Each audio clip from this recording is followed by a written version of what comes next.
नमस्कार दर्शकबिन, यहाँहरूलाई तिलु ब्लग्समा स्वागत छ। म आज तपाईहरुलाई भङ्गुरको बारबेक्यू कसरी बनाउने, ढुङ्गामा कसरी कुकिङ गर्ने भन्ने बारेमा जानकारी गराउन गइरहेको छु।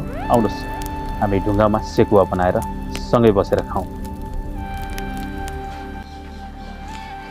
सेकुवा बनाउनको लागि सर्वप्रथम त हामीले मासुलाई लाम्चो लाम्चो आकारमा काट्नु पर्दछ।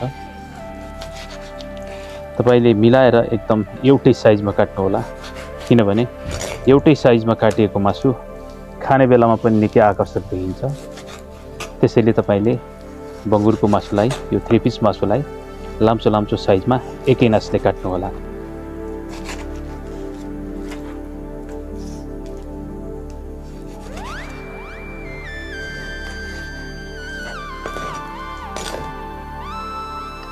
यसरी एकै साइजमा काटेको मासुमा अब हामीले यो अजिनामोटो, यो खुर्सानीको धुलो र यो अलिकति बेसार हामीले यसमा मिसायौं।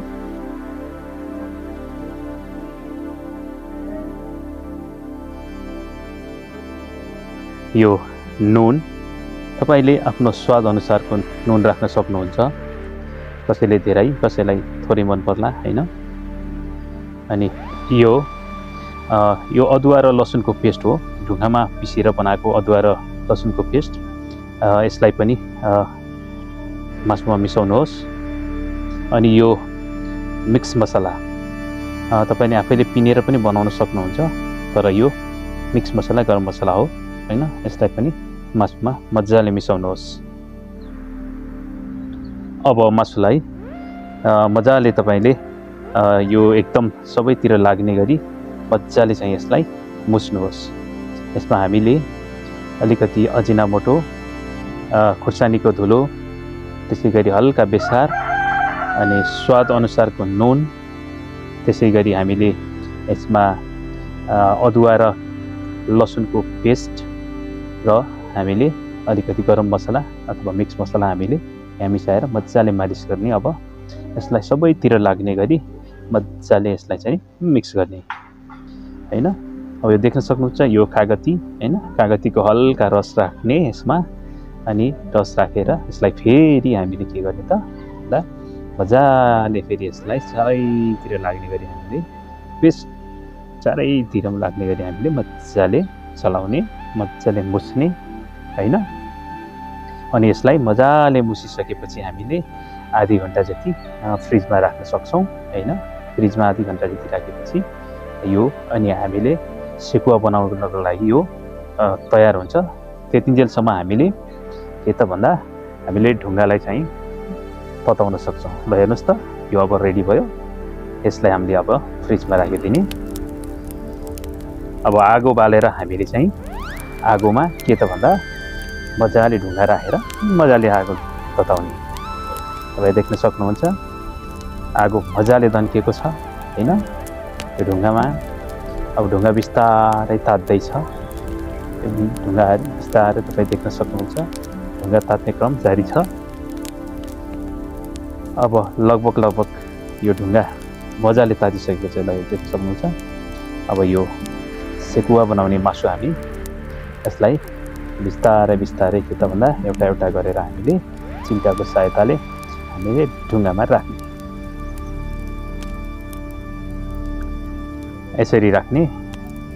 ढुङ्गामा राखिसकेपछि यो बिस्तारै तात्दै जान्छ हैन।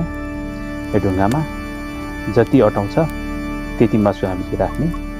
यसमा एक पटकमा अटाएन भने फेरि हामी दोस्रो पटक पकाउन सक्छौं। यो ढुङ्गामा अटाए जति मजाले चारैतिर मिलाएर टट्ट पारेर सेकुवा बनाउनलाई लागि यो मासुको चना यसमा राख्ने।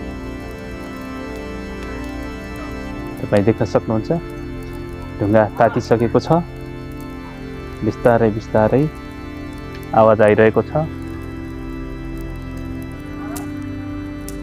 मासुमा बिस्तारै बिस्तारै ताप पसिसकेको छ हैन। अब हामीले यो सेकुवालाई रातो हुँदासम्म पल्टाई पकाउनु पर्छ।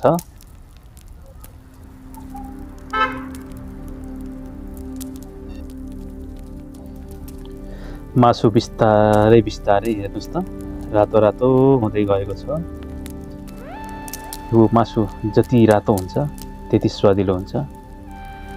त्यसैले हामीले अब यसलाई मजाले तताउने हैन, मजाले पकाउने। हेर्नुस् त मासुबाट बिस्तारै बिस्तारै आवाज पनि आइसकेको छ। अब यो मासु बिस्तारै बिस्तारै एक साइड पाकेपछि फेरि हामी अर्को साइडतिर पल्टाउँछौँ।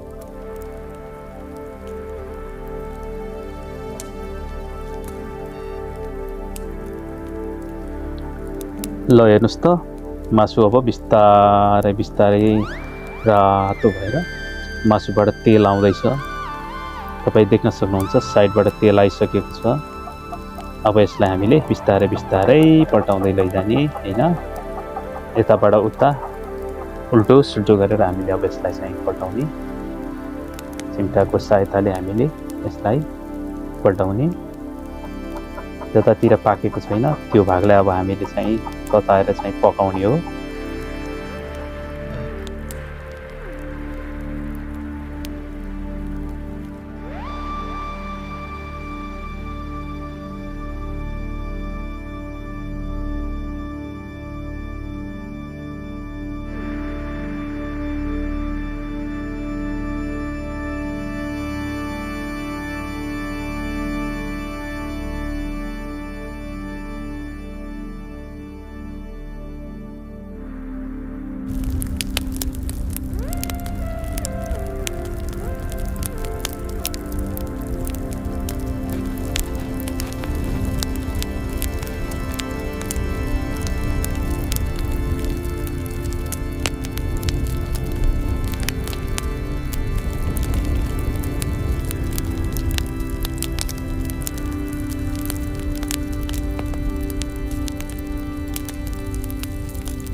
हाम्रो मासु पाकिसक्यो।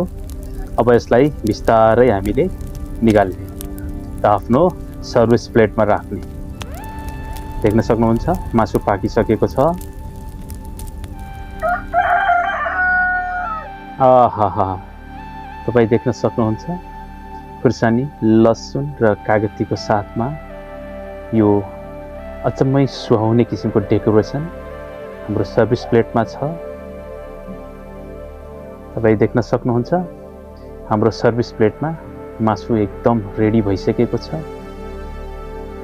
हैन। अब म तपाईहरुलाई एकपटक खान्छु र म तपाईहरुलाई यसको स्वाद कस्तो छ सुनाउँछु।